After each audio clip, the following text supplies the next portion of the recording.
Advance বুকিংয়ের হিড়িক দেখেই আভাস মিলেছিল যে ছাবা পয়লা দিনেই বড় ঝড় তুলবে। সিনে বিশেষজ্ঞরাও ভবিষ্যৎবাণী করেছিলেন উইকির ফিল্ম ক্যারিয়ারে সবথেকে বড় ওপেনিং হতে চলেছে এই ছবি। সেই ভবিষ্যৎবাণী যে সত্যি হলো সেটা জানান দিচ্ছে বক্স অফিসের রিপোর্ট।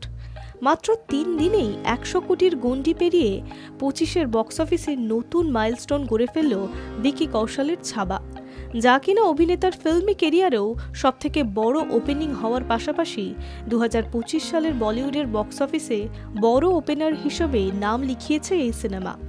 বক্স অফিসের রিপোর্ট অনুযায়ী পয়লা দিনে ছাবার আয় ৩৩ কোটি টাকা, দ্বিতীয় দিনে শনিবারে তা আয় আরও বেড়েছে। ৩৭ কোটি টাকার ব্যবসা করেছে ছাবা।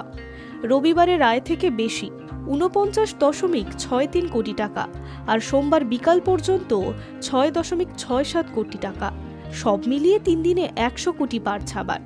মোট ১২৫.২৬ কোটি টাকার ব্যবসা করে ২৫ সালের শুরুতেই ছাবার সুবাদে হুঙ্কার ছাড়ল বলিউড।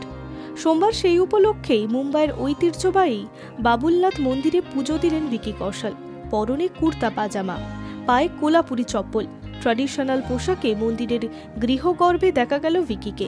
কড়া নিরাপত্তায় বেষ্টিত হয়ে বাবুলনাথ মন্দিরে প্রবেশ করলেন অভিনেতা, ভক্তিভরে পুজোও দিলেন।